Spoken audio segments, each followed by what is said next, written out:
ผู้หญิงก็ในก็สารตินังซึมมาสมมาให้สังติในล่ะในเด็กกับไก่สังกันทั้งปีกับไก่สังนังกับเพราะเฮาที่เฮาสุดเด่นนะเฮือนสิกว่าอยู่อันนอกคนเยอะตั้งมีนามาปั่นปีอยู่ที่ในเตียนสุดดีกว่านั่นเป็นคนวันนอกควักหน้าเว้ยสุให้ฮู้ก็ย้อนปัวพ้องยามนั้นเขาเลยจอยแถมอาซักปูเฮาไว้แหละเฮาเลยปั่นกว่ามันไว้ว่าที่เอาลันยิงอาปั่นเขาแน่เว้ยก็ว่าพอเลยดังแม่อำคาเฮาก็อยู่วันนอกเพราะฉะนั้นอำคาเฮาเตนะเฮือนจอมคนวันนอกนั่นได้ก็ติเปลี่ยนสูกว่าติเลยกว่าเตนะเฮือนจอมคนวันนอกนั่นน่ะตั้งเสมันสังลาขึ้นมาเสียมือปั่นแล้วปั่นบอดพุ่นมาลาทิศสังติ๊กๆหลายสุดีว่าสูกว่าเฮ็ดนอกเมื่อมาเข้าตั้งหลายปีไปป่นไหลลองเตนะเฮือนจอมคนวันนอกในความเจอว่าปู่เฮาปั่นกว่ามันว่าอยู่ติหือหลาย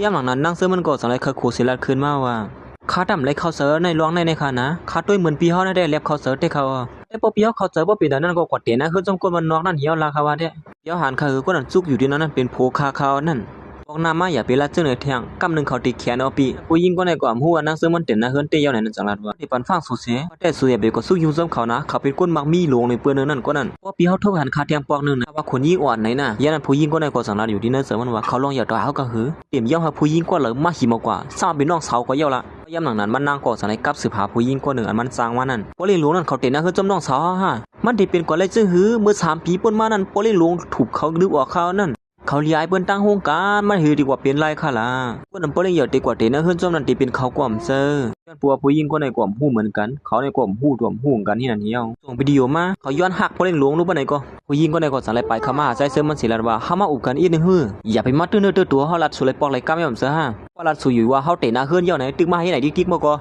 ็ใจเสริมมาอันที่ไปกว่าแถวนั้นก้อยหนังเก่ามันนั่งก็สั่งเลยวักแขนใจเสริมมันไว้แทงกำนึงเมื่อยามหลังนั้นมันก็สั่งเลยมาเปลี่ยนเหรียญใจเสริมมันว่ามีคนมาหลอกเงินมันนางในวันนั้นว่าเตะสุดจอยแถมเฮาอีกนึงรู้ว่ามีคนมาหลอกเงินเฮา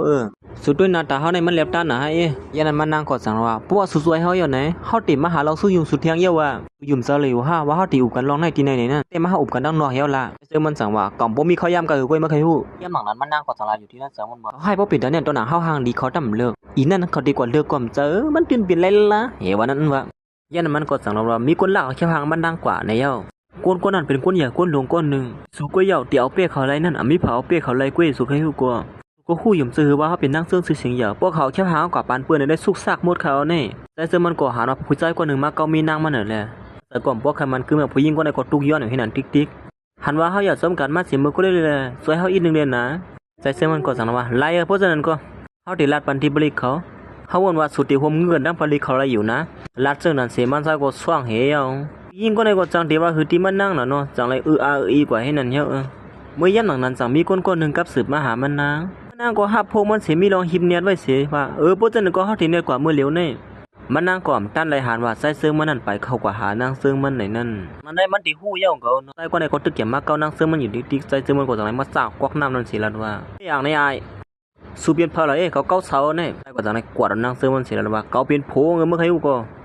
ความวันอินค่ะย้อนกันตัวใหญ่ๆลงๆไอ้ผู้ใส่ก็ได้ซ่องไว้ปีเติงนางเสื้อมันก็มาลัดขีดลัดไปอยู่นี่น่ะเหี่ยวก็เลยแต้มนางเสื้อสิเสียงเหยาๆฮะอะไรไปคำมาหาเฮาล่ะกำแน่ว่าสุดที่จุกอุบนางเสื้อสิเสียงเหยาลงนั่นที่นั่นติ๊กมันใส่สังถามนางเสื้อมันสุ่มได้เสือโคซื้อในรอดว่าสุดเลยเสือโคซื้อในล่ะ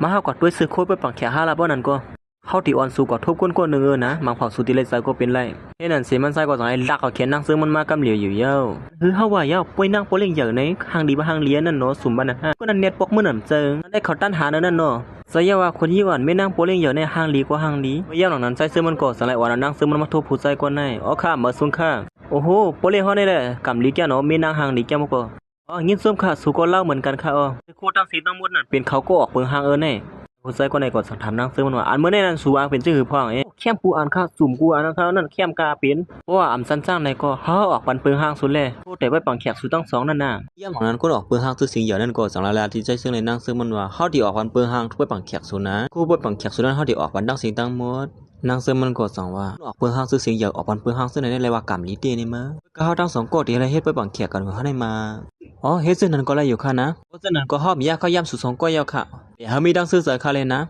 ยามนั้นนางเสริมมันก่อนเปิดถึงอีสมาลากอกน้ำส้มนั้นตาบกำเหลียวเหี่ยวกินดีๆรู้ว่าไปกินไว้ไปเป็นดันนั่นแหละยามหลังนั้นมันนั่งซ้ำกินแง่แม่นอันผู้ชายกวนมาหาปานมันเมื่อไกลนั่นทีนี้ได้กดเยี่ยนปัวเรียบได้มียาอ้อยป๋าอยู่ทางเด้มันนางก็เป็นร่วมเมาร่วมปั่นตะลำเป็ดเหี่ยวมาเฮ้ยหานั่นมาเป็นสางน้ำสมหอนกล้วยเมาบ่เป็นตันได้ล่ะนี่ตอนตานางซื้อมันนั่นก็จังได๋ล่ะที่ซื้อมันนั่นว่า นี่สูกาตูสูมีกาคือล่ะเฮาที่ใส่สูตั้งสิตั้งหมดแล้วนะคำขึ้นในมืออยู่ซุมเฮาตั้งขึ้นเลยนั่นใจเสือมันก็กลัวนางเสือมันลัดกำเฮียงในสายปีกซบนางเสือมันเปียที่นั่นเหี่ยวอุบเพิ่นก็เฮือนนี่อย่าไปลัดความน้ำที่ในหลียายเปิ้นให้ใจก็ขอบจ้อนางเสือมันสิไปออกมากำเหลียวอยู่เหี่ยวมันใจก็จังได๋เอามาเหยียดเสไว้ในกามนั่นกำเหลียวเหมือนมันใจเตือนที่ลักคอมันออกกว่านั้นก็นั่นก็นางเสือมันก็จังลักคอมันใจไว้อยู่เหี่ยวเมื่ออาสาเขาเต็ม16นั่นวันเกิดเท่านั้นเฮาย้อนสู้ซึ่งหือสองสู้ย้อนสู้ว่าเฮาเลยอยู่ซ้อมสู้ต่อสู้นี่เฮ็ดนั่นเสร็จสังไหนตัดมามือพอดมันนั่งย้อนสู้ว่าเฮาเลยอยู่ซ้อมใส่เสื้อมันไหนนั้นย้อนสู้เฮาเลยเป็นผู้ห่มเฒ่ามีห่มเก๋เหี่ยวล่ะเฮาปันเงินสู้ก็คือล่ะเฮาสู้ปอกมือซ้ำเฮาแน่เฮ็ดนั่นเสร็จถึงกลางนาเมืองเลี้ยงมามันนั่งเขาตื่นขึ้นมายาวเขาหูขึ้นหัวไข่เฮ็ดนั่นเหี่ยวเฮ็ดสังหูไปขึ้นไปไข่ได้มาคำว่าในหมังแก้มน่ะอะล่ะฮะดอเยี่ยมหลังนั้นมันนั่งก็สังไหลหันพื้นลีกอันนึงแลตั้งแอบกว้างแสงวางไว้ซ้ำกันอยู่นั่นที่หนังสือนั้นได้ก็แต้มไว้ว่าในเฮามีลองสู้อยู่อีกนึงเฮาปันไม้พงคนซอยการเฮาไว้ปันสุยเยามีรอยสังก็กับสืบหาเขาเลยนะคู่อันสุเลยเจอเมื่อวานนั้นเฮาสั่งกว่าเยาตัวหลีงามเยาว่าสอบเมื่อนั้นต่างตัวเฮาก็ออกเปิงหาได้นะเฮาปันสู้แน่มานั่งเอามากีด้วยแอบสอบมือนั้นเฮลีลีมงามเอานะเมื่อเยี่ยมหลังนั้นก้อยหนังเก่ามันนั่งก็สังไหลมาเปิดด้วยทีวีนั่นและหันว่าแค่พังใส่เสื้อมาเลยผู้หญิงก็รันซับบ่เตรียมหน้าเข้ากับเสียงโอ้แค่พากันได้ออกมาก็เอาสมบูรณ์หลังกว่าเต้ลงปัวกูก็วนว่าใส่เสื้อมันเลยตังผู้หญิงกว่านั้นเป็นก็หักกันเตะนะขึ้นจำกันเยอะในวันนั้นยังหลังนั้นก็หนังเก่าเสียงพวกมันนั่งก็ตอนไหนหลังขึ้นมาแทงกำนึงหนังเก่าฮัลโหลมีลองตั้งสั่งละปูลุงก็ในก็จังวันเน็ตพวกมาเฮือนยามมือเหลียวเลยนะคุยเลยเป็นนั่งสุดติเตะนะเฮือนก็ยามมาดีกว่าซุกซักให้สั่งละแน่ห้ามเอาบนพรมันหลายก้อยก็มีเงินนำบ่ไปนั่นก้อยมื้อพี่เฮาเตะนะเฮือนจะมื้อแล้วล่ะค่าดำตันหูที่ปองค่านั่นเมื่อวันว่าพี่สาวมาเตะเป็นคนเป็นหลายเสื้อหนังมานั่นก็อำเซอปูลุงก็ในก็จังว่าสาวมันนั่นเป็นคนซื่อใสซื่อคือมีชื่อเสียงก็หนึ่งเมื่อได้มาสู้ยุงเข้ายามเขาเสจะหาเขาสองก็ผัดกันได้หลายก้อยในมื้อหามาปั่นผู้ชายมื้อในมือผูกกว่าทบกำเหลือนะมือผูกน่ะวางพงไปเที่ยวรวมหมดในก็คันหันน่ะเขาเตะนะเฮือนซึ่งจะก็ทบผู้ชายเที่ยงมาก็มานั่งก็สังละอยู่ว่าผู้ชายก็ในอำเสเลว่ามันได้มาหิมเอาง่ายๆนะไอ้ผู้ชายก็ในเปลี่ยนหลายเป็นหลายมื้อนางก็จังได้ยิบจอบมือนึงขึ้นมาเสียว่าจอบมืออันนี้มันก็เมียนเหลียวนั่นก็โยมาเลยเก็บซีไว้ลีเลียในมื้อวางเผาพวกเฮาเปียดกันมาเยอะติเลยมีศักดิ์ศรีมันเนี่ยนั่นมันนางก็จังได้เตรียมลงกว่าที่นั่นบางซีนั่นว่ามันออกกวาดเลยแล้วนอกอย่าไปมาสู้ยุงเข้ายามันไหนเยานี่นั่นสิมันนางก็จังได้มาทบได้ก็มันได้ก็มันนางสังนั้นว่าเฮาเฮียนไว้ปันซื้อโคสุเยอะนะได้ก็สาวๆปันเฮาแลมันนางสั่งว่าเฮาเตนะเฮือนเยอะมื้อเหลียวนี่นะเฮือนนำแต่นะเฮือนก็มันซ้ำเสียงสังกันสุก็เป็นได้ก็เฮาก็นึงให้มันมีรองกับไก่อีสังกันดอกแหว่านั้นที่นั่นสิมันนั่งก็สั่งได้พร้อมสาวซ้อมตีเป็นไต้ก็สาวๆปันไต้ก็มันนั่นในยาวเปิ้นก็เฮาเตเอากว่าซื้อโคมาปันสูนะบ่ไหนก็เขาย้ำมันค่อยหนังเก่าเสียงพวกมันนั่งก็สั่งได้หลังขึ้นมาแทงกำนึงแล้วได้ก็เป็นพงลูกน้องใส่เสื้อมันกับสืบมากค่อยฮิสังตึกกับสืบมาหากันเที่ยงในมาเขาดำฮับพงเขาในบ่เลี้ยงเฮาตีหือเขาในมาสุกซาไว้เขาในเขากับสืบบ่ได้ยอม10กำ20กำมันก็อยู่บ่เลี้ยงว่าเขาออกว่าแหลกไว้เขาก้อยค่ะขับในถูกติ๊กติงให้กว่าเขาบ่เลี้ยงเฮาไม่ใส่ค่าลองในใส่ก็สั่งให้เฮาลูกน้องมันนั่นกับสืบหากาแทงอยู่เย้าหาที่เต็มเป็นการกับเขาอีกหลามันค่าเย้าโยบ่เลี้ยงว่าเอาพอเขาที่สลามร้อนบ่เลี้ยงเฮาเขาลื่นหลังเลยตั้งผู้หญิงกว่านั้นค่ะโยที่เนื้ออินเทอร์เน็ตในสปอร์ตเต็มกว่าซิงเขาในเนื้อพิมพ์บวกเขาเส้นในขนาด